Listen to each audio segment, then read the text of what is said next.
Hello, and thanks for joining me today.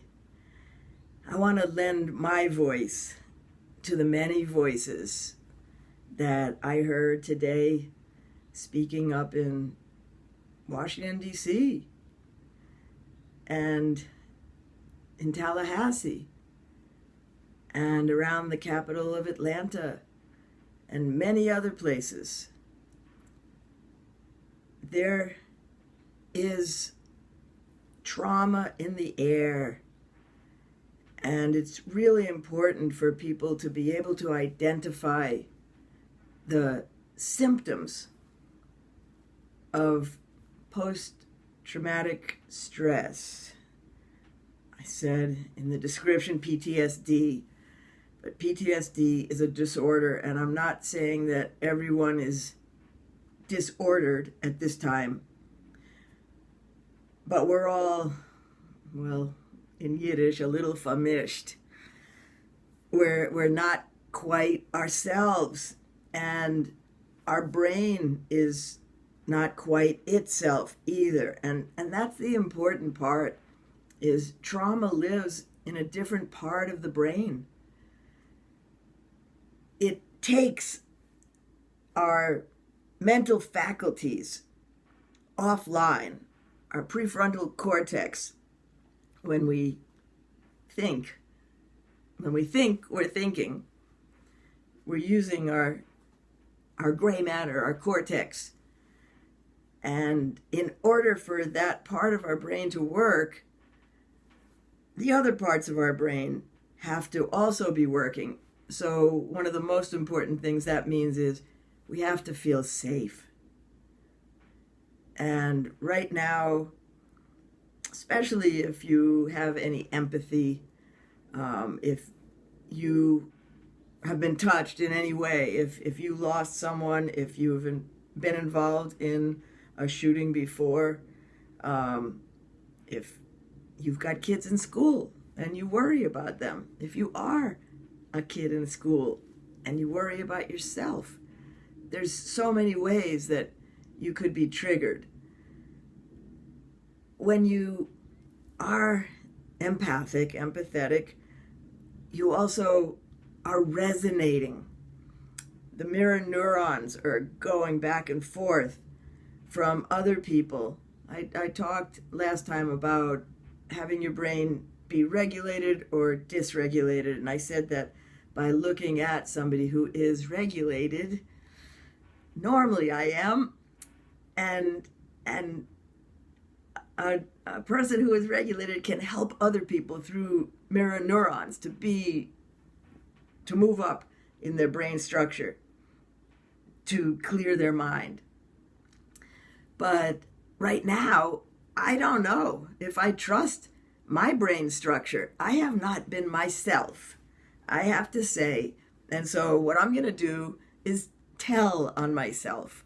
I want to say some of the things that have been happening to me, because maybe if I say some of the ways that I haven't felt right in my mind, just not right. Like, I picked up a glass. Well, actually, my boyfriend brought me a glass that I drink my morning drink in every morning. And as I took it and looked at it, I said, I never saw this glass before. And it was the back of it. I'm used to seeing the front. But he said, it's the glass you drink from every day. And it just didn't look familiar. That's one of the symptoms of a kind of fogginess in the head, where you see stuff that you see all the time. One way that I can talk about it is driving. You drive a route you have driven every day, and yet things look different. You feel like, wait a minute, should I have made that turn already? Did I miss my turn? Have I already gone too far? Because what do we call that? Highway hypnosis. When you are driving from another part of your brain. The part that when you first learn to ride a bicycle, it's so hard, you have to think of everything. Or drive a stick shift, you have to think of everything. How do you clutch? When do you change? How many miles an hour? What's the RPM? And then soon you're just, you're just doing it. It's nothing. It's a different part of the brain. that does those activities.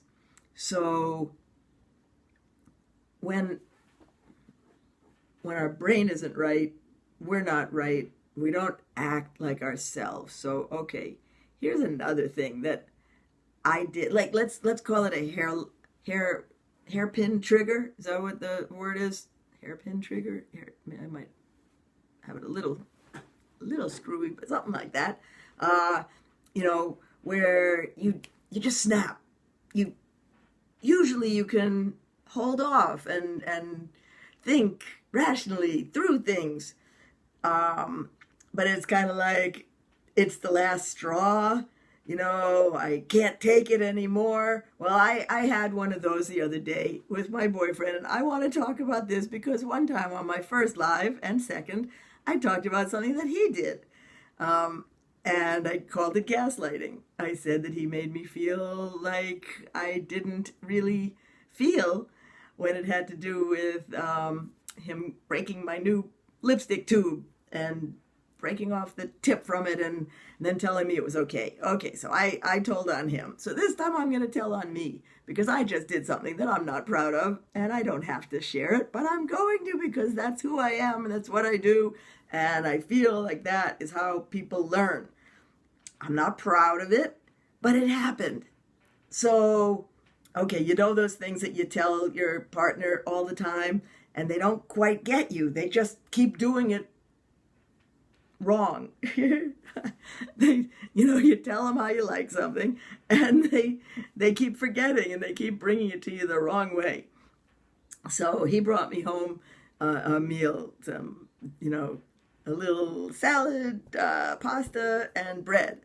And he said he was going to microwave it for me. I said, no, don't. I'll do it myself because I definitely don't want the salad or the bread microwaved. Well, next thing I know, I have gone off to do something else. I've microwaved my pasta, or I've eaten my salad. I think I'm eating it. And he brings over the 2 pieces of sourdough bread that he has wrapped up in a paper towel and microwaved for 10 seconds. And no, he didn't even bring it over. It was right there sitting at the table where I was eating. He was at the microwave when I noticed it, about 10 feet away, something like that.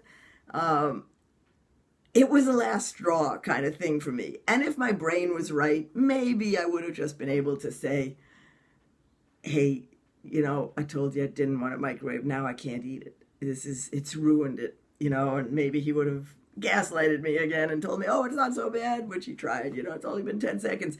But I was not in my right brain, not right versus left, right versus wrong. I was not in my correct brain, and I had a very hairpin trigger, and it caused me to what would be the word? Get violent? I don't know if I would call it violence per se, but erupt.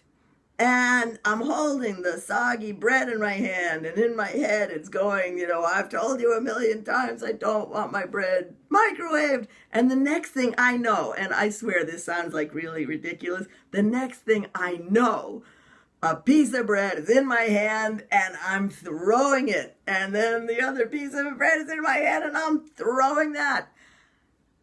It didn't make for a very good night. I apologized. My bad. I know that. My fault. He did microwave my bread, but I threw something at him. I mean, 2 pieces of sourdough bread, that were floppy from being microwaved, and it, didn't hurt him. But I shouldn't have done it. It was not a good, nice thing to do. Not civilized. And that's, I'm going to say, that's the kind of thing that might be happening to you when your brain isn't right. I'm listening to these kids, and one of them is just saying, nothing feels real. That's another way that you can put it when you're in post-traumatic stress.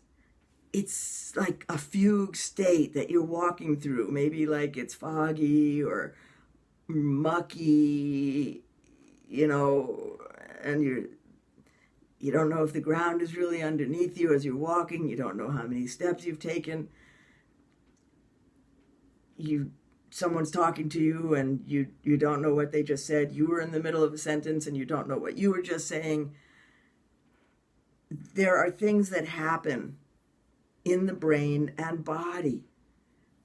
Now, a lot of people know some of the symptoms of PTSD, like those triggers that sound like shots, something loud, like, a loud noise can all of a sudden cause shock waves through the system. And the symptoms: a heart rate, sweaty, maybe you freeze, maybe you want to run, maybe you do, maybe you get out of there, startle response. Now, another one is depression, feeling sad, crying. Maybe all of a sudden you're crying and you don't even know why, but you have this feeling of sadness come over you. It doesn't mean necessarily that you have depression. I'm not diagnosing anything. I'm saying this is a symptom, a sadness, a feeling of being depressed. But when I say depressed, you could almost call it like a depression, something pressing down on you. And it can literally make your body feel heavy, light, because you could be out of your body. You might bang into things because you're not really in your body. And so you might kick something and, that can bring you back into your body. It can also hurt. You might not remember that you've turned the stove on and then find yourself burning something because you forgot you were in the middle. You might go to the refrigerator and go, what did I want? And then it might turn out, oh, it wasn't anything in the refrigerator at all. It was something in the cupboard. All of those ways that you can just dismiss. You might not know anything's happening. I'm telling you, I want you to know that there is something happening, because I have helped people to know that there's a reason. There's a reason for you to be feeling this way. And it's a trick of the brain. It's something that happens to save us. It's just, this is what happens with trauma. We can't quite get back into our regular self. Memories. I mean, you might forget something you said a minute before that you needed to remember. Remind me to do something. Oh, what was it that I just said I needed? Or, you might be salting your food and go, wait a minute, I already put salt on there. And you forgot already. So memories, and that's why trauma is so tricky, because memories don't always get stored and retrieved the way that, as we just go about our life, they go into a file, close the file, go into a file, and they get stored. But when something traumatic happens, you never know where they're going to get stored in the brain, I want to say in the body, because it might be that somebody touches you on the shoulder or the back or something, and you start crying. Or you get startled, or because there's things happening in the body too. You may have stomach aches, you may have back aches, headaches, you may hurt. Depression can hurt. And sleep. I want to mention sleep, because there's two things that I have noticed about sleep, and I speak a lot from my own experience of having had post-traumatic stress from various incidents, a flood, losing a home, car accidents. So breaking my arm, that was one of the worst. And then going for surgery. So all of these things can cause post-traumatic stress symptoms. But sleep is a really interesting one, because what I felt was I was always tired. And when people are depressed, how they may not want to get out of bed. Well, the weird thing about this kind of traumatic stress or depression is that you feel like you need to go to sleep because you're tired. And then you wake up and you're still tired. And you look at the clock and you've slept 10 hours. And you don't know why you're still tired. And you go through the day and you're still tired. And you can't figure it out. That's one of the symptoms. Getting the sleep that you need, but never feeling rested. So I want you to realize that, and maybe restless sleep. Nightmares. What do you think, about all the soldiers returning home and all their nightmares? We know that that's a symptom of PTSD. We don't think of it for civilians. But having nightmares is actually a way that the brain has of processing these things until we can get to them, because you do need to get to these memories, to cry, to find friends to process with. Friends and social support is one of the best things that you can do for yourself, is to not be alone. And I'm thinking about the difference between, what Nancy and I have been talking about mostly on this page and the lives. And by the way, Nancy will be doing one with me next week, because we will be in March. It'll be the first weekend. So we've been focusing a lot, with Truth Telling Wins, on the truth that people have been coming out with about having been abused and not believed, whether it was sexual abuse from Dr. Larry Nassar, or whether it was politicians that have had to step down, whether it was Hollywood, moguls, all the different, whether it was as a child or as an adult. One of the differences that has happened to them compared to what happened with these kids, I'm going to go back to the school shooting, is that the ones that were abused were alone. It was done in secrecy. It was done by a person who may have threatened them, told them that there would be consequences if they ever told. And a lot of times they weren't believed. So these are some of the differences of what happened with these kids. Now, think of the trauma. These are children going to school.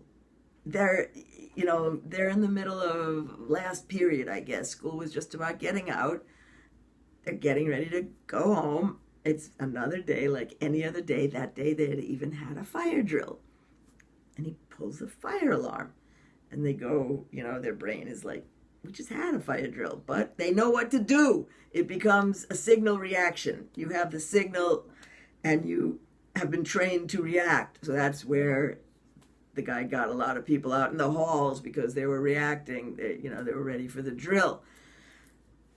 But then when they found out this is real, and they're hearing the rat-a-tat-tat, the machine gun, I'm going to call it, going off, and the screams, and soon they're hearing, they may be smelling the gunpowder, they're seeing fear in other people's eyes, right? And then as they're being taken out, finally safe, some of them not, some of them seeing people killed right in front of them, some of them being shot themselves. When they are being taken out, they're marching past desecrated bodies, pools of blood, scenes that nobody should see. And one thing that I heard one of the police chiefs, I think it was, or ER head say is, my guys can't unsee what they saw today. And that's true. If you've ever had just like a breakup with a boyfriend or a girlfriend, and you don't want to see their face again or hear their name again, because every time you do, it brings back the sadness. Imagine, okay, and especially let's say if somebody cheated on you, and every time you see them, you now picture them in bed with somebody else betraying you. Well, what about if every time you shut your eyes, you're seeing blood, and you have the sights, the sounds, the smells, the feel of all of this going on through you? Then you can't even get sleep, right? Because shutting your eyes becomes the trauma. The trauma is playing out on the back of your eyelids. You're seeing it. You can't get away. So the kids that were there are going to be in trauma for a long time, but what do they have that is different? It was done where people saw it. There's witnesses. They're believed. And everybody is one. They're being held and loved and supported in this. So right now, and maybe for the rest of their life, if they were there, they may not get over this. But as far as the resilience of getting over it sooner, these kids will have that possibility of resiliency because they have people who are with them, who believe them, who know what they've gone through, and others to support them, and they're in it together. Rape and sexual abuse happen in secrecy, and you're alone, generally. So I wanted to just give that difference. I wanted to also go back to what I was talking about a week ago, which was that I was hoping that since the majority white men in power over all of us, all over the world, but definitely here in America, because you see it anywhere you go, you see it, the boardrooms, the congresses, they're filled with mostly white men. I was saying, why can't the rest of us who are the majority stand up to them? And so I am so proud of these kids, 17 and under, who say, we're going to speak and we're never going to stop. You will not be able to shut us up. Yesterday, we were just kids in school. Today, and for the rest of our lives, we are activists. We have a message. We didn't ask to be put in this position, but now that we're here, we're going to make sure this stops. And these kids, can you believe they know nothing before Columbine or 9/11, 2001? They were born after 2001 or then. This is their life. We need to feel safe to fully thrive. And right now, people aren't keeping kids safe. We also need love. And that was a message that I brought up in last week's live when I was totally famished. I was in full-blown trauma. I said at the beginning, I usually have, thought about something to say. I have notes. I've got something in my head. My head was blank. There wasn't really anything there. But what came to me was basically those ideas of the rest of us have to stand up. I said 20% of the population was white men. I've looked it up, and they're trying to say 30%. I don't know. It still doesn't make sense to me. But there's still a majority of 70% who aren't. And love. I kept mentioning love. What the world needs now is love. Well, there was an op-ed or letter to the editor or something in the Denver Post, I believe it was, and I heard him on the news, and he talked about that. I think it was called "I Was Almost a School Shooter." His name was Aaron Stark, and he says that love saved him. He said two things. He said, first, the reason that he didn't do it was because he didn't have access to a gun. He's a man now. He's not a kid anymore. But he had it in his head that he wanted to kill someone or die. And one of the days that he was planning to die, to kill himself, he got a call from a friend. And she invited him over. She said she had made a blueberry pie and was having a party. When he got there, it was in his honor.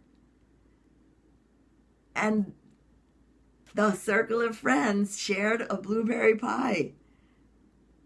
And he said that love that she showed him at that moment saved his life. He is adamantly, totally, 100% sure that saved his life. So the idea of love is an important idea. But we have to have the wherewithal to even be able to accept love and give love. We have to feel safe enough. Our brains have to be organized enough that we're capable of it. But if we could get to that point, they say, what's the opposite of love? It's not hate, it's fear. Fear keeps us from loving. And the idea that they have to put more armed guards in school, and you're going to hear this a lot, you have to know that the sight of armed guards brings our primitive brain into fear. I was coming back from Holland, from Amsterdam, in 1990, January of 1990. And already, Europe has been doing a lot more to protect people. Israel, they say they have so many laws about getting a gun in Israel. It sounds like a good model. But when I was walking through the airport in Amsterdam to go home, for some reason I was flagged. I don't know. Unterman, German-sounding name, I don't know. But for some reason, they flagged me. And there were rifles with bayonets, I guess, all over the place. And soldiers, lining the airport. I might have even looked, maybe they flagged me because I looked scared. But I'm telling you, it was scary walking through there. And if you have to send a kid to school and you think it's going to make him feel safer because he sees someone standing guard, I'm trying to make a rifle, holding a rifle, like a British guard, standing there. That isn't what makes you feel safe. It's having somebody give you a hug. It's hard to hug someone with a concealed gun. It makes it a little lumpy for that hug. So I know they're going to bring it up as a solution, and it's probably going to be implemented. we're probably going to see more guns. Maybe they'll be concealed, maybe they won't. But guns beget guns. Violence begets violence. And whenever we finally get to the idea of love, well, we'll probably all ascend. Life will be over. We got it. We're done. We don't have to be here anymore. Because, that is, and what are we here for? We're here to learn about love. That's what we're here for. So, okay. I only have a few things that I've found to share this week. And one is the warning signs that a teenager could be a threat. So this is interesting because it's 1, 2, and 3, but it's not if you have either 1, 2, or 3. It's if you have all 1, 2, and 3. It's a cluster of behaviors. So a very violent history already. That you are aggressive and severe. I can't even read my own writing. That can't mean severe. I don't know what I'm saying here, but by having a history of aggression and violence, and have probably been reported to the principal's office, maybe some police run-ins, maybe domestic abuse. And I really want to mention domestic abuse right here because they have tried to make profiles of school shooters. No, shooters. I don't think it has to be a school. It could be, like the guy in Las Vegas. Shooters. Or the Pulse nightclub. Or Europe. And in their profiling, the only trait that I heard that they all had in common was a history of domestic violence. That's significant because here on Truth Telling Wins, we know that people don't even necessarily believe that someone has conducted domestic violence, family violence. They still want proof. And sometimes when they get proof, they may not believe it because he's such a nice guy. How could he have done that?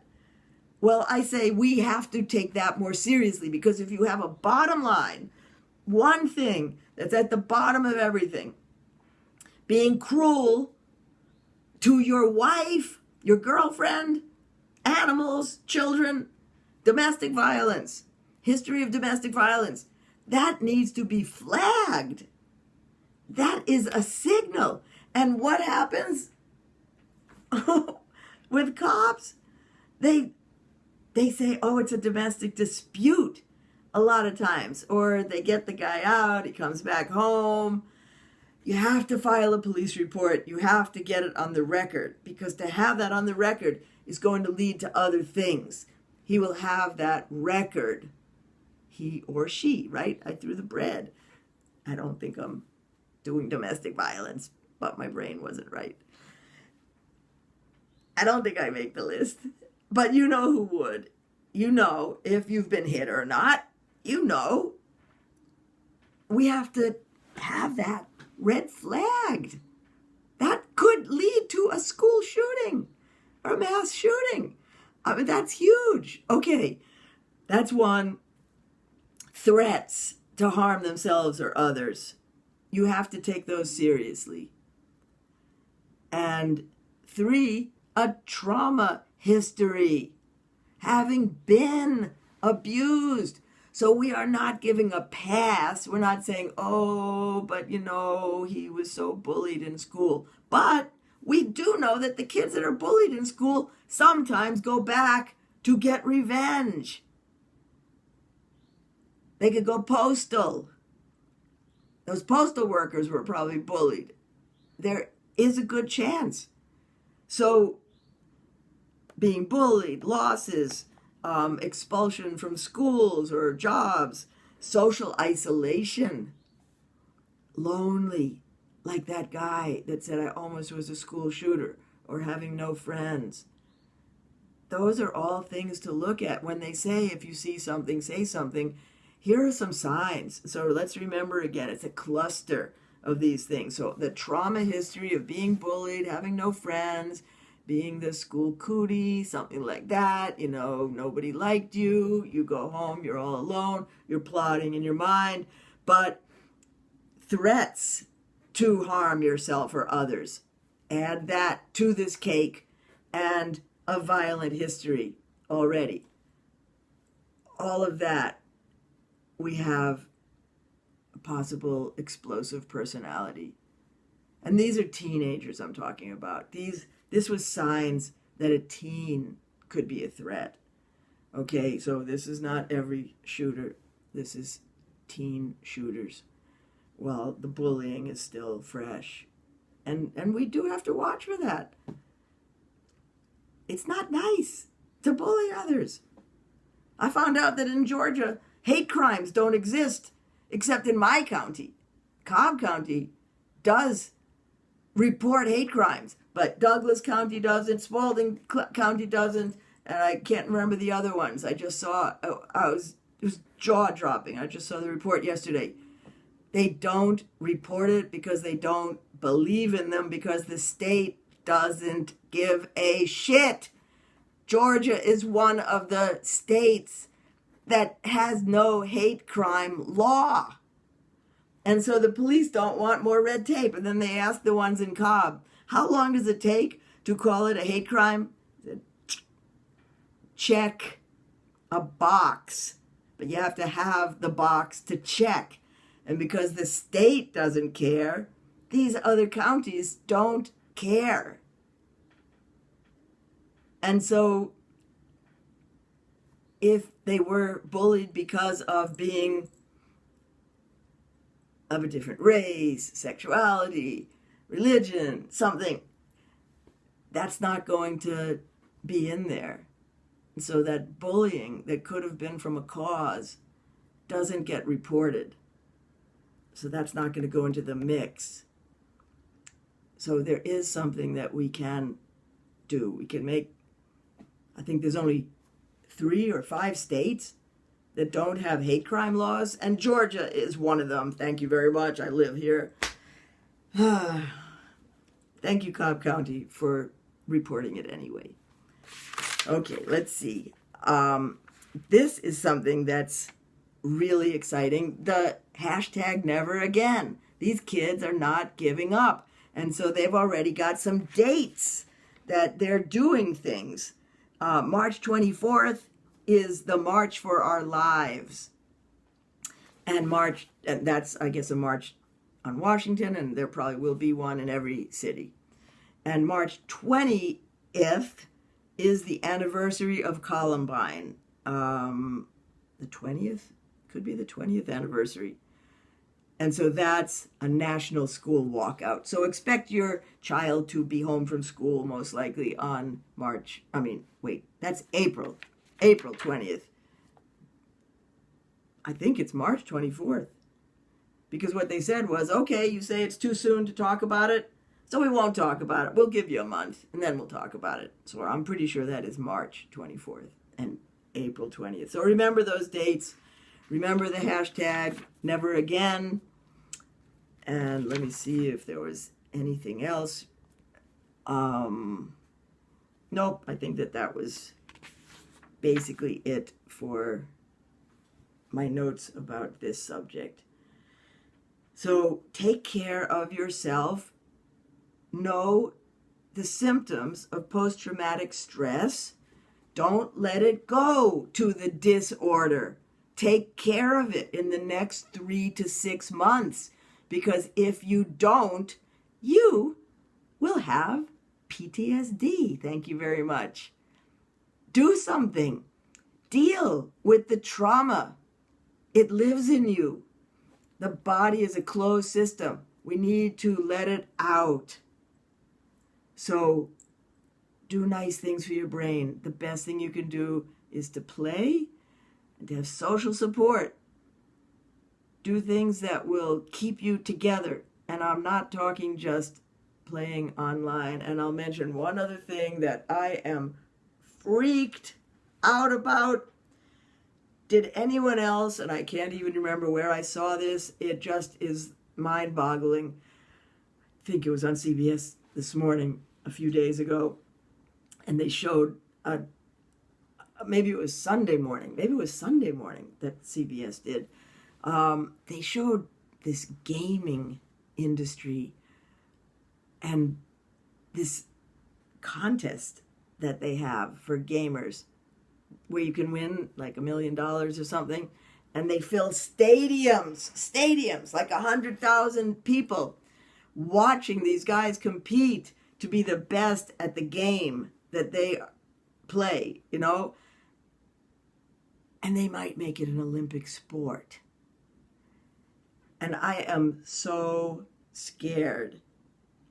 I've already heard a report on NPR a few years ago, and I was hardly even paying attention because I'm a game inventor. I have invented a game called Clarity that you play on a table with other people because it's good for your brain to play.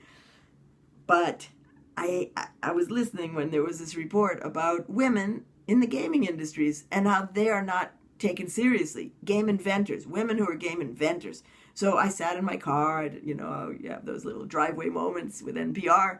I sat and I listened to it and I thought, oh, that's interesting. It didn't really affect me because I don't make online games, but that there is prejudice with women who invent games. It's a male industry is what I'm saying.